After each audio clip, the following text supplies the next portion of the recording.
Sony basically invented the perfect pocket camera, and then went completely silent for years.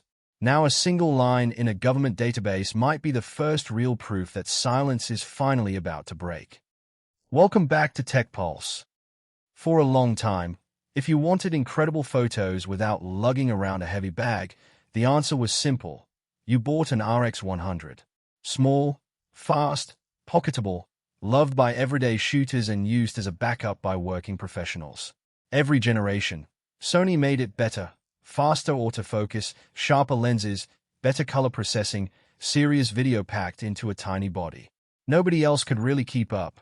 And then it just stopped.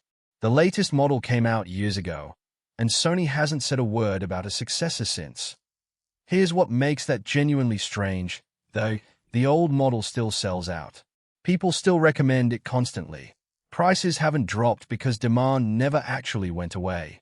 So the real question is simple. Is Sony quietly building a new one, or did they walk away from the whole lineup? Which leads nicely into the leak that's got everyone talking. Tech observers spotted a new registration inside an official Indonesian trade database, tied to a mystery Sony product code. The details were thin, just labeled as a digital camera, but that specific wording actually matters a lot. When Sony registers cameras with swappable lenses, they use the term interchangeable lens system. That phrase is nowhere in this listing, which points to a fixed-lens camera, exactly the build style the RX series has always used. Shortly after people noticed it, the entry disappeared entirely from the database. A lot of industry watchers think Sony had it pulled, which companies typically do to protect a product ahead of a launch. To be clear, this doesn't confirm a name, a release date, or any real specs. It only confirms that Sony registered something new. Now the part that actually explains why this matters so much right now. The compact camera market completely defied expectations. A few years back, everyone assumed smartphones would kill dedicated cameras for good. Instead, the opposite happened. People got tired of that overly processed phone camera look and started craving real glass optics, physical dials, natural background blur, and bigger sensors that actually perform in low light. Rival compact cameras rode that wave hard and started selling out everywhere, while Sony's own compact lineup has been sitting on aging hardware this entire time.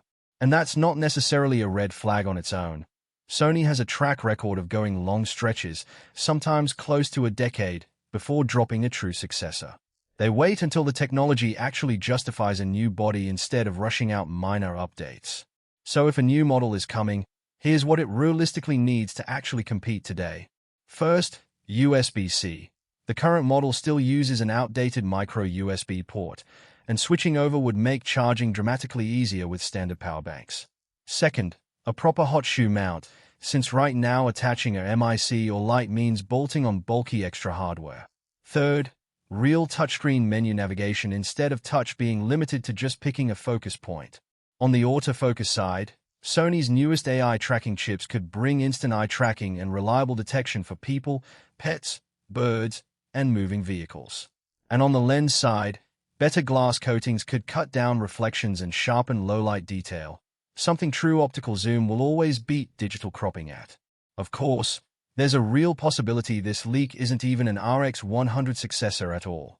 Sony's got other camera lines in active development too, including cinema bodies and vlogging focus cameras, and this mystery registration could easily belong to one of those instead, especially since Sony's lower-cost vlogging lineup has been making them serious money lately. It's also worth remembering why this category matters so much to creators specifically.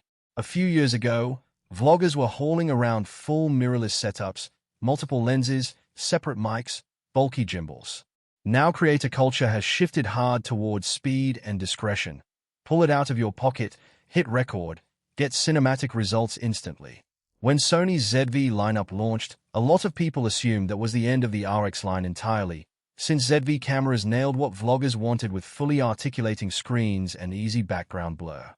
But photographers quickly noticed what was missing. No built-in viewfinder, no physical mode dial, no dedicated manual controls. That gap is exactly why demand for a real RX successor never went away. And building that successor is a genuinely hard engineering problem.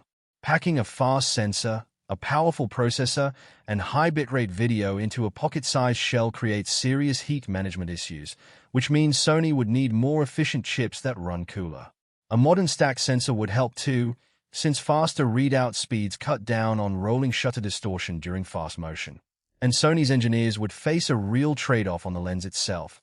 Keep the long zoom range travelers love, or shift toward a shorter, brighter aperture that low-light and street photographers actually prefer.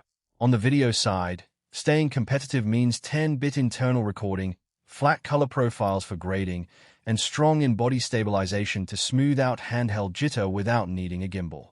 And realistically, all of this comes at a cost. Manufacturing precise compact camera components has gotten more expensive as supply chains have shifted and premium compacts across the industry have climbed in price. If Sony does bring back the RX100 line with genuinely modern tech inside, don't expect old pricing. Expect the performance to have to justify a real price jump. So here's the real question.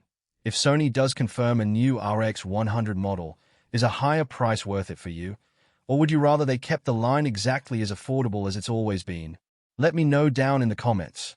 Make sure you're subscribed to Tech Pulse with notifications on so you don't miss the official announcement. Take care, and I'll see you in the next one.